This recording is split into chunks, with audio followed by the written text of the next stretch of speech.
I want to welcome you back to another episode of what I've branded Pivotal, since these interview style segments tackle impactful CPG industry topics and lessons from the business leaders that live it every day. In this episode, I talk with a fellow Ohio native CPGer, Matt Mullenax, who is the co founder and CEO of the high performance men's personal care brand Huron. Matt also shares how his experience throughout his years with the personal care and men's grooming CPG categories impacted and formed the inspiration to start Huron. We also discuss the shifting relationship between men and the personal care category. Start to finish, this was one of the most insightful and fascinating conversations that I've ever been a part of on camera. One that literally spanned almost every intersection of the strategic roadmap that will give you a sense of how an emerging CPG brand is attacking today's complex marketplace. So, without further delay, here is my recent conversation with Matt Mullenex. Welcome, Matt. I appreciate you giving me a little bit of your time, giving my community some of your time so we can kind of bless them with a ton of valuable insights. And I know I mentioned this to you when we first initially started chatting, but like I was introduced to your brand at this point, I think about a year ago when somebody that I follow on Twitter shared a photo of like what they were using for like personal care products, and they shared Huron, and I was like, damn, that is like some sexy looking personal care products. And Love it. like I'm trying to think of like that hasn't happened to me very often, like in that category, especially on the men's side. And I look at a ton of packaging or whatever, but there hasn't been ones that like has really made me sit down, like go, oh, okay, that's a little bit different. Okay, that's interesting. So wanted to kind of start off by mentioning that. But the more that I dug into your background, I started to realize that there was some similarities between us, both like personally and professionally. So I guess first off, I'm going to say OH. IO, that's right.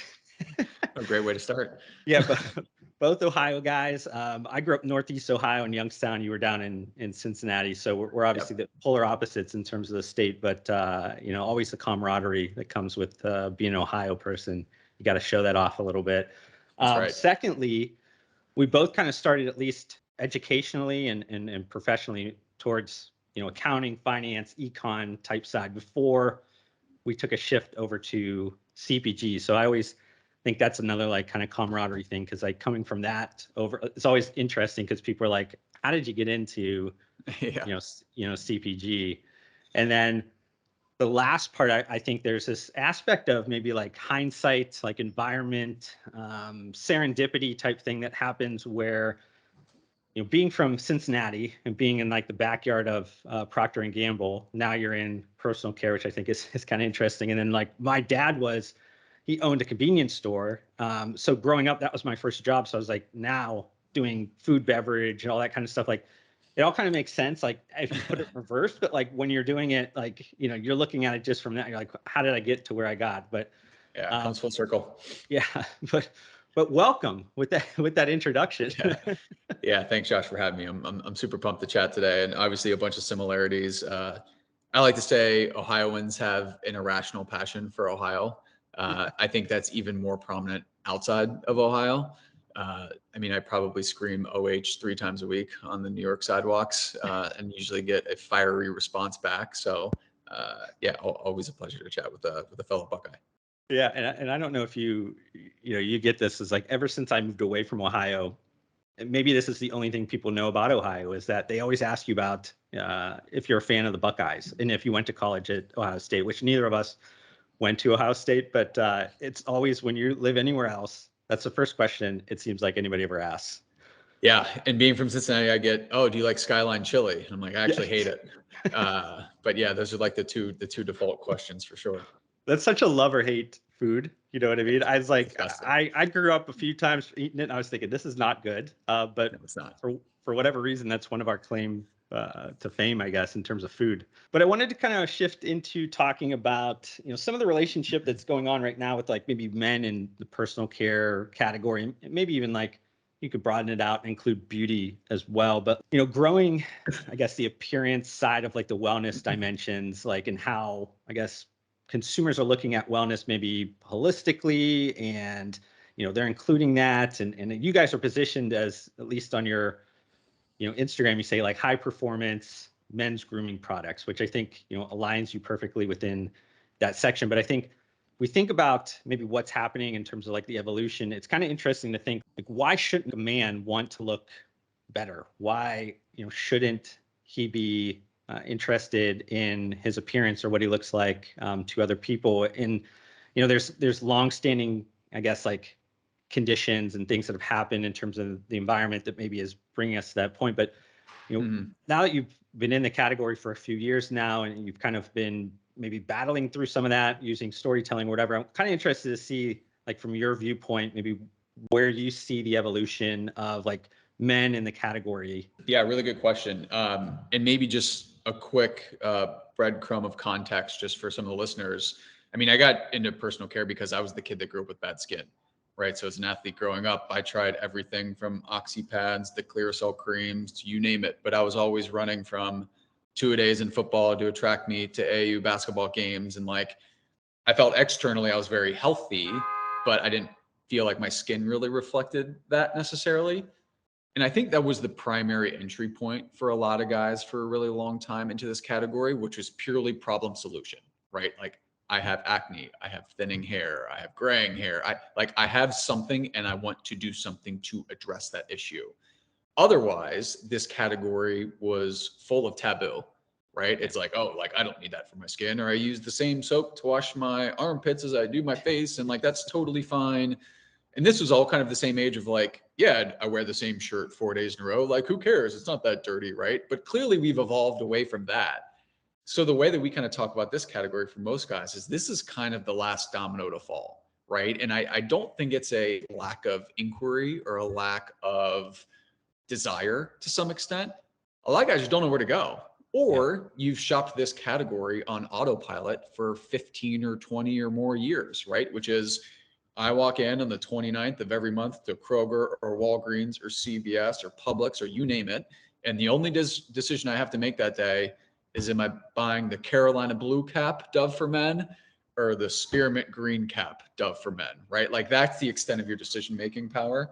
And I think given how much more intentionality all of us are infusing into our day-to-day lives, I think for a lot of folks, like, this is kind of a net new category for a lot of folks. And I think what a unique and interesting and opportunistic time to not only help educate this consumer in the category, but also have fun with it, right? Like, this is, one of the taglines that's emerged recently that we kind of banter around internally, which I thought was kind of funny, which is like, is Huron serious products for guys that don't take themselves too seriously, Yeah. right? Which is, you don't need a 47-step routine to have a quote unquote skincare regimen.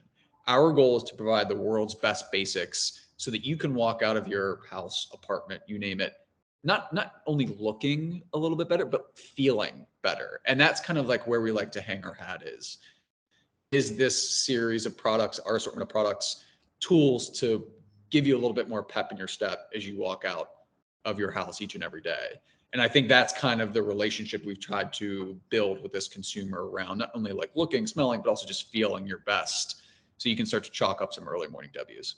Yeah, I mean, I definitely relate to what you're saying in terms of like introduction into the category is always through, I guess, like problem solving and that same kind of background, bad skin, sports, whatever that aspect was what kind of brought me in. And then I think there's like a, an interesting evolution maybe that's going on now where to me, I think that's kind of like the lowest level of maybe Maslow's hierarchy. You kind of have those like basic needs kind of met. And then now you're looking for, above and beyond that towards maybe like the self actualization kind of higher end type goals where you actually are, kind of looking to improve your appearance. You're trying to look much better. It's not necessarily just trying to solve those like basic needs. It's above and beyond that. And it's an interesting evolution because I think it relates a lot or has a lot of connection to where I spend a lot of time with like, food and beverage and nutritional supplements where, you have those conventional products,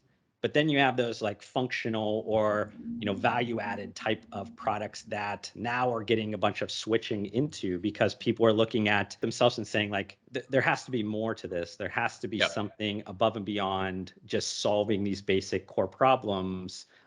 If I, look better, I feel better. And if I feel better, I'm going to be able to maybe achieve more in this world. Sure. Sure. Yeah, I think that's exactly right. And again, internally, like we are pretty conscious of the fact that like our products aren't curing cancer, right? Our products are intended to help you feel that incremental step better to go attack the day, right? And I think through better formulas, through better quality ingredients, why does your body wash have to be neon blue? Like that's kind of weird, right? Again, there's this element of relatability in our tone of voice so that we can kind of almost wear the awkwardness of the category. If that makes sense. Mhm. um, in a way that kind of like lowers the barriers of entry for a lot of folks who have not yet found their brand or are still kind of stuck in like, I don't really know what's good in this category. So I just always default to what I've always been using. Yeah. So yeah, again, it's kind of like this interesting transition mode of sorts and kind of positioning yourself as a brand to kind of like help usher this consumer into this new era for them. Now we talked a little bit about, product. It's kind of been weaving in and out of here, and interested to hear your take on this because I think the proliferation of like every CPG category is super apparent. I think anybody that, you go into any retail place or you go on Amazon or if really you just type into the Google machine, whatever you're looking for, there's a ton of different products. And I would say a lot of them are, quote unquote, great products, or at least meet the consumers, purchase intents at that point. But being that there's a ton of competition across everywhere, what are you guys doing to kind of stand out above and beyond, the product and the product attributes? Yeah, really good question. I mean, I think, harking back to the earlier days of direct to consumer, kind of 2008 to 2010, 2011, product was kind of like very iffy across the board, but people loved the novelty of buying something online, right? It showed up in a cool box and you could tell your friends about it. And it was very kind of new and different. I think as this has become a much more familiar way of purchasing, companies have really had to like level up their product assortment because no longer is this an effort of putting lipstick on a pig, but the shipper box is really cool and that's all that really matters, Yeah. right? Or a site dances around and has a scroll bar or whatever it is. So I think there's still an element, even in the evolution towards fundamentally better product, where product can actually be a moat, can really be a point of difference. And I think for us, what we're seeing um, is exactly the case. And folks we surveyed from the repeat customer side, the VIPs within our cohort, it is about product experience. It is about product efficacy, which is why they're coming back to Huron versus maybe continuing to search for other brands. And I think kind of to your point around new product development and understanding like what is actually working versus what is not working, we are in communication with our customers all the time. At a minimum, we're surveying quarterly. And oftentimes, even more so than that, we're kind of like splicing and dicing our customer segments. Because for us, I mean, we're a super small team. We're a team of 5. So that's 5 perspectives. But if we can get 100 people to take a survey or a few thousand people to take a survey, whether it's what's working, what we do better, what products would you like to see from us, those are insanely helpful for us to think about not only how do we kind of tweak, fine tune, tinker with a current product or at all, but also what should be in our pipeline. Because there's kind of 2 schools of thought to your point around kind of newness in the market. Either you're launching products like once a month, or you're saying like, no, we're waiting until we're putting a 12 out of 10 quality product into the market, which can certainly be a much longer lead time. And that's kind of like the breadth of the spectrum. For us, we've tended to anchor more towards that latter side of things, but I think over time we'll start to get more products pushed into the market, knowing that people like to see newness and people appreciate newness. But there is kind of this unduly commitment to creating the best possible products that we will put out into the ether. The place where a lot of CPG brands, upstarts are, is that they think we need to expand the assortment as quick as possible. And they want to see incremental sales. And a lot of times they're not necessarily seeing, I don't think, a lot of incrementality. It's a lot of like cannibalization. They're kind of not necessarily creating the right basket of products because they're trying to rush. They're seeing maybe some of the trends fly by them, and they're thinking, hey, anytime, say, a retailer asks me about a certain product, I'd love to see a competitor of this on shelf. I think you guys would do great at it. And they don't necessarily align that with what's on brand. They just think Hmm. what's on trend. Let's just search and grab whatever we can. Compared to what you're talking about, where you're saying, hey, we're really being thoughtful, at least initially here when we're creating out our basket, our assortment, and saying we want to make sure each one of these products that we create are home runs. We're trying to create Yep. the best option that's going to fit our customers at that point. And there's, I guess, two thoughts you were kind of mentioning around being your own customer, which I think we mentioned before about the introduction into the category, just kind of having that, and then also this idea of like demand side innovation or like customer inspired innovation. And you mentioned both of those, and I think a lot of people maybe misconstrue that those things are can't be done together. But I tend to think that they can, because that why, or that you being the consumer initially, that I guess started or kind of created the brand strategic narrative, I guess, like the Hmm. thing that's going to constantly be the core, the foundation of everything. And then that shouldn't necessarily create like biases or maybe misinterpretation of consumer insights or whatever, just because maybe your idea of what you should do next is different than what the customer is saying. Like, you could do both of those together, but for whatever reason, I think maybe people lean too far into the idea of like, I'm the core consumer, I'm creating things that I want. I don't really care about what the rest of the market or my brand's customers are saying. I just ultimately are building things for myself. And that maybe is not necessarily creating things that the market actually wants or needs. Yeah, yeah, no, I think that's spot on, and I think again, as a founder, if you are your own consumer, so to speak, there's going to be an implicit bias around, hey, I think here's a slew of 6 to 10 products that we should really bring to market. I think it's really great to have that level of founder conviction around product. And that can certainly be true for maybe the early few products in the assortment. But then I think quickly that has to be married with what are the data points that we're soliciting from our customer base around either product categories that are underserved in terms of products that are kind of missing in terms of the Huron level of quality, let's call it, but also thinking about again, where can we marry what our customers are telling us with our kind of category insights through experience to say, well, here's actually like a net new opportunity, like a true 0 to 1 based off of the data that we've collected from our customers, but also kind of tying that to like what we kind of know about the category. For instance, my co-founder spent 25 years running product development at Estee Lauder. So he has just decades of experience in kind of this and knowing scent profiles and formulations and whatnot. So we can kind of leverage those data points that we're getting on the surface level, but then kind of marry that with a little bit of kind of gut reaction around where we kind of want to be from a product sense. But I agree with your point. It's a little bit of a dangerous game to kind of over-index on either one of those, because if you're just going to be the 12th manufacturer of a razor, like what actually is your point of difference, Yeah. right? Or conversely, if we have this super novel product that the market's not really ready for, we may be launching it to no one, right? And that doesn't do anyone any good either. So it's kind of like this definitely a delicate balance of sorts. But all that goes to say, I think a lot of that is ultimately rooted in data. And the more you can talk with your customer, the more you can understand them, the more you can solicit feedback, quantitative data points to help kind of move the business forward. That will ultimately lead you to the right decision making, in my mind. Yeah, no, I totally agree with that. I know we've been harping on product for a while here, so I want to kind of shift gears a little bit here and kind of piggyback off of that idea of like being your own, consumer, but not necessarily from the product sense, like Mhm. around how that helps, I guess, the entrepreneurial drive. And like when times are tough and there's a ton of chaos. I mean, you guys launched this before 2020. So you had to go through the last 2 years of the pandemic era. And I'm sure there's been times where, things just aren't going the way that you thought. And it has to, like, something has to be anchored back to something that's Yep. above and beyond.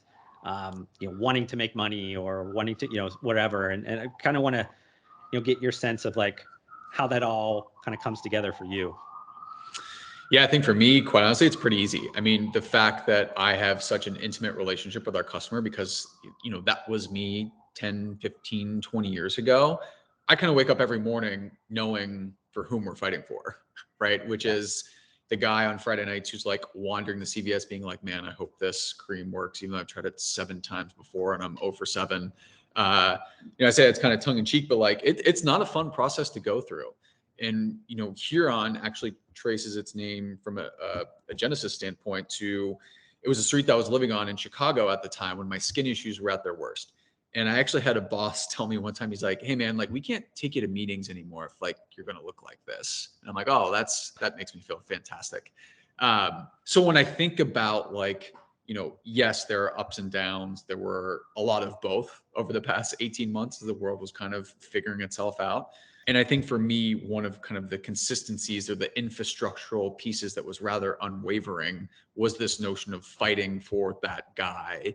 Again, me 15 to 20 years ago. And that was kind of the North Star that I needed to kind of say, like, no, it's worth pushing to send this extra email. No, it's worth getting up this, a half hour early to keep sprinting. And I think that kind of direct relationship with the end consumer, I quite frankly couldn't imagine, going on and doing something else in the entrepreneurial world where I didn't have that level of exposure or firsthand experience, quite frankly, because that's been such a crucial element of our journey thus far and such a motivating piece, quite honestly. Yeah, I mean, when you were talking, this is kind of ringing true in terms of like how I approach if it's a consulting client in CPG or if it's an early investment or something. It's I look at one in terms of vision and all that kind of stuff's important, but there's an element of needing to be extremely kind of passionate and anchored to a bigger kind of why that needs to be hugely apparent in those early conversations. If I'm going to be spending a lot of time or maybe money towards something, is that you want to make sure that there's something deeper in that entrepreneur that is going to get them through tough times, because CPG entrepreneurship is tough. It's it's a grind. And Yep. if anybody is listening to this and they're saying, man, it looks sexy to be a CPG entrepreneur, and it is, there's a lot of fun aspects of CPG industry, but it is a daily grind that if you don't have something above and beyond, looking at an exit or looking at some aspect of making money, you're going to fail probably 99 out of 100 times, because Yep. there's going to be things that get thrown right in your face that you're not going to be able to overcome by just getting up each morning and being motivated by money or being motivated by some aspect of clout or whatever it is. I think there needs to be something deeper that's inside of you that like drives you, and kind of what you're mentioning about like going to battle for your customers, because like that was really you, and you don't Mm-hmm. want to succumb to any of the challenges, because then like where do those customers turn? Like you were the customer before, you're like, I didn't know where to turn, and I am creating this company to solve Created that the turn. problem. So Yeah. it's good to hear those types of things, because I think that is, and coming from, I guess, investment banking and all that side, like you heard some of this stuff as well, I'm sure, during pitches, and like you could tell very quickly the paper bag over like the very strong foundation. You know what I mean? There's a lot of Yeah. people that just like they know how to say the right things, but when you get down to like some of the deeper inner workings of a person, you're like, they just don't got it. Right. Yeah. No. And I think two points that kind of like immediately jumped in my head as you were speaking. One, you have to be your own voice of yes, right? Because there are going to be a million reasons or opportunities that surface almost on a daily basis that will be hurdles, right? So literally no 2 days are the same.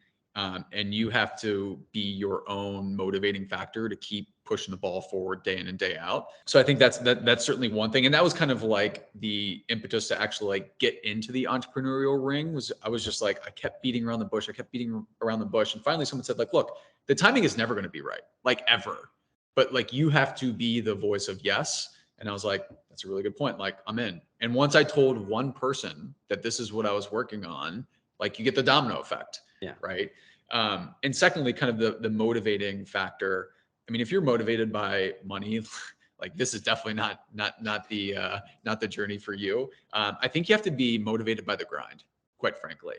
And it's the notion of getting up early, going to bed late, like pushing, working hard, because there's going to be so many things that are thrown your way. And it's really a mental balancing act in my mind more than anything. Like, how well can you control your emotions? How well can you help other people progress in their career? How well can you do all these other things that, quite frankly, aren't financially driven with the goal of being a financial win, right? But if you're kind of architecting for that for time zero or day one or day two, like you're sailing in the wrong direction. I think what you constantly have to be bringing yourself back to is like addressing the basic blocking and tackling, crawl, walk, run, actually getting bigger by thinking smaller. And what I mean by that is like constantly honing in on the scope and saying like, no, as we progress, we're only going to learn about the things that we do better. Let's just focus on those things and strategically supplement as we go. But it's actually like executing on what you do well for a really long time, versus trying to like recreate the world. But yeah, those are just some thoughts that kind of came to mind as you were speaking that definitely resonated.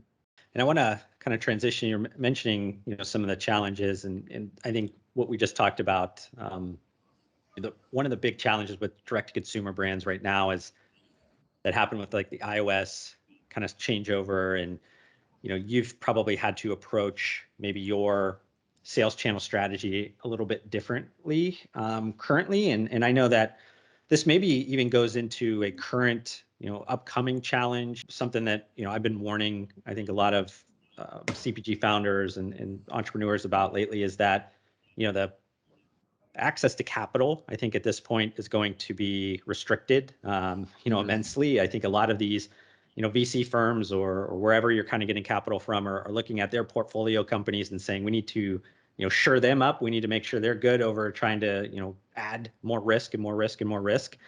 So with some of that stuff that's happening, I think with the, performance marketing side or digital marketing side, and also, I guess, the convergence of maybe the, not being able to maybe raise a bunch more capital. I mean, how are you looking at, I guess, first on the sales channel strategy, like D2C and just marketing and making sure you're profitable on that aspect, not necessarily trying to, I guess, feed the machine of growth too much, but ultimately not making a profit? Are those things running through your brain?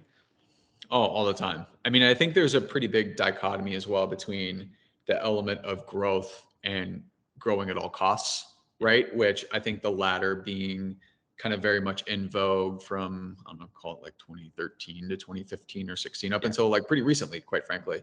But for us, our mission has always been like, how quickly can we cross the chasm from being a brand to being a business? And what I mean by that is really strong growth profile, but you're spitting off money. Because in my mind, the most appealing or attractive acquisition candidate is the one that doesn't need to be acquired, right? So for us, it's like, how can we stand on our own 2 feet? So knowing that, like, we get insanely granular when it comes to 30, 60, 90-day LTV. What does basket size look like for a 6X purchaser versus a 12X purchaser? Like, what was the initial 3 basket size? Like, we're constantly dissecting data to figure out, are there uncoverings that we have not yet found that can lead through a breakthrough? Because I feel like as, early stage founders, we have access to all this customer data. The issue is that we don't have the time or the mental horsepower to go through it all, right? So we actually put that kind of work scope on a pretty high priority in terms of data digging, data analysis, whatnot. So that's kind of one thing. Secondly, to your point around channel diversification, like, we are absolutely leaning into that, knowing that, we have a pretty rigid CPA threshold that we can tolerate before it just doesn't make sense for us to pay for this customer, right? So it's knowing that, what other channels can you lean into that may be more efficient, whether it be from a profitability standpoint, from a higher LTV likelihood customer. So kind of that's not only sales channels, but also acquisition channels. I mean, TikTok is very much in vogue right now, but what's cool about TikTok is like, there are no rules, right? There aren't there are a bunch of agencies popping up who want to claim to be TikTok experts, but like no one's a TikTok expert. Yeah. Right. Which is awesome, which is the level of arbitrage that existed early stage with Facebook that you could scale really, really quickly. So for us and for many other brands, it's, what is your super niche to figure out like how can you position yourself differently and then feed that algorithm content that would hopefully resonate with a much broader base. So, I don't think that's necessarily special for us. I think a lot of brands are trying that, but that's all bubbling up to your point, which is Facebook is becoming more and more difficult, not only because it's more competitive, but also because you're getting half of the data back that you used to be able to get. So it's how can you diversify to continue to put your business in a place to win, knowing that those costs are on the rise. You mentioned, 14, 15, even up to recently, there's a lot of like these brands that got built off of I don't want to call it like a cheat code, but like a hack of the process where like they were really arbitraging a certain aspect of this, but ultimately it was a more transactional house of cards that was getting built because maybe the creative or media they were using was off brand, but it was performing well, or all these types of things that happen where now all of a sudden I think marketing is going back to a holistic set. And I don't want to get way off track here, but I do think like creative matters and brand storytelling matters. And like all these types of things need to be a part of also your performance or digital marketing. It can't just be we are over indexing on one, but not necessarily focusing on the other, because long term, that's a lot of, I guess, dilution to the brand. And eventually you kind of poke your head up and you're lost. The consumer doesn't even know who you are or why, they're buying from you all of a sudden, because they came in for one reason. And then all of a sudden the messages are all over the place, the creative's all over the place or whatever. And they're like, let me go somewhere where I understand this brand a lot better than here, because eventually somebody's going to find that as an opportunity and then create a better experience off of the missteps of, a transactional brand or whatever. So I find it to be interesting now that a lot of these direct to consumer brands that were scaling and growing like crazy off the back of Facebook are now a little bit lost, but really it's like, it's going back to the core of like marketing and just looking at it and saying like, wow, all of a sudden like this brand stuff, this creative stuff actually matters a lot more than we thought. Yeah. And I think that's some of the dangers of hypergrowth too, where if you go from spending 50K a month on Facebook to 500K a month because something is scaling well, then you need the top of the creative funnel to feed that spend, right? So what happens is you get kind of loose and constraints on creative aesthetics, as you alluded to, or copy. And then all of a sudden you're like, wait, like this doesn't sound like us. Like where have we kind of like lost our ways a bit? And I think as we've scaled, that's something we've tried to keep our finger on the pulse of, which is like for us, like copy is extremely important. So we write all the copy, whether we work with in-house folks or an agency, like we 100% write the copy all the time. And I think that kind of puts a little bit of, slows the process a little bit, but again, it keeps everything consistent, whether it be messaging, look, feel, et cetera. And then, I mean, I think, there were days in 2014 or 2015, and there were plenty of brands and founders who are on all the social platforms who champion product this and product that. If you acquire someone for $3 on Facebook, like you could spend infinitely. And I think that's like oftentimes a overlooked detail that some of these folks don't want to champion or bring up. But like, I mean, that art doesn't exist anymore on some of these platforms. So what you do is you look elsewhere and try and figure out like where your brand seems to have an upper hand, and you double down in those categories. But I mean, I think the kind of the consistency of messaging, look, feel across all these new outlets and channels becomes more and more important as what used to be kind of the single area of focus vis-a-vis Facebook starts to kind of like wither away or fall apart to some extent. Want to circle back a little bit towards sales channel diversification and get your thoughts on Amazon, because I think that a lot of direct to consumer brands, for whatever reason, hate on Amazon. They will say, I'll never be on there, or whatever reason. And it always is a little bit confusing to me. And maybe it's because I'm a quote unquote, maybe Amazon lover. I've been in the platform for over a decade in terms of, on the seller side and vendor side. So I probably know it on a very intimate level and know how to do both very well together in unison and not necessarily cause a lot of cannibalization and a lot of that stuff. But for whatever reason, the conversations, if it's with just founders that maybe, I talk to, or, even on something like Twitter or Instagram or LinkedIn or whatever it is, they always seem to instantly, maybe it's they're anchored to some bias of like, oh, it's terrible, this is whatever, or they have misinformation or whatever it is. But I think that it's a hugely missed opportunity in CPG if you can understand how to leverage it correctly. And before we got on here, I did look to see if you were on Amazon before I asked this question, because I was like kind of curious to see what your thought is. But how do you think about Amazon and how that relates to your digital business? Yeah, I mean, I think they work very much in tandem. And for us, Amazon was a no-brainer in terms of should we be on this platform or not. Our core consumer is a guy 25 to 40.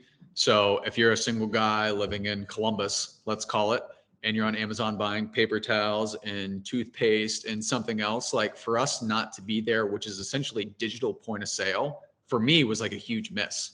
Right. So we've been able to grow our Amazon business pretty substantially since launching. So we launched in February of 2020. World was a little different back then. But Amazon became the most reliant retailer during COVID, right? Guaranteed 2-day shipping. So for us, that was a pretty big tailwind.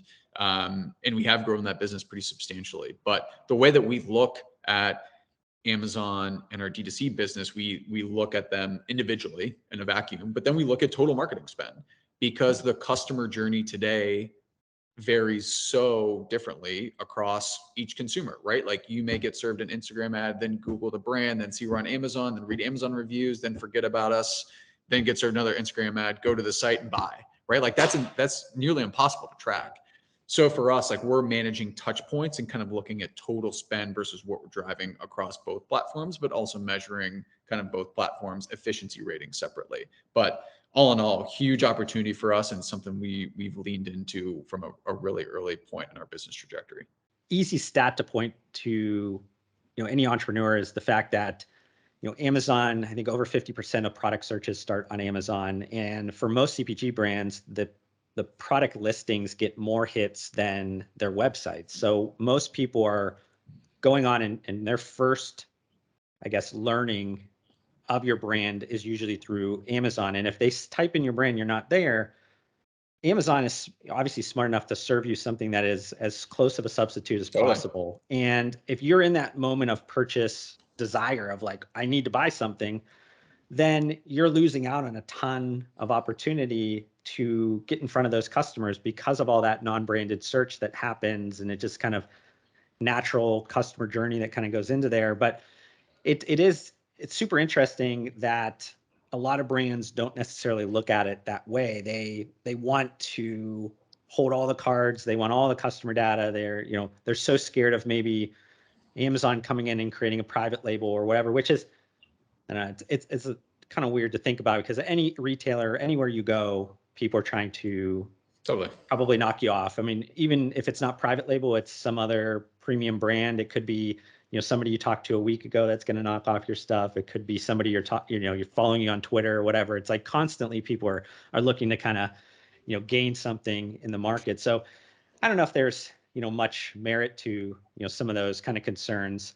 But second kind of thought on diversification of sales channel is that, a lot of the direct to consumer brands have started to look for, I guess, opportunities in large retailers that are aligned Mm-hmm. with, what they're looking for. And an obvious one that I thought for you guys is somebody like Target, because I think that there is both females going in there to buy for their man that I think you guys product would fit perfectly, the look, a lot of the attributes or whatever. And then secondly, just men going in there and going in that aisle, and there's a lot of very loud things. There's a lot of things that maybe you would not necessarily want to show on your counters or in your shower or whatever. And maybe you're a Shower single guy, ledge. and you're having girls come over or whatever, and it's just like it's maybe you don't want to show the axe or you want to show the whatever, and I think having the Huron bottle, it's like a totally different experience. I think that's something, it kind of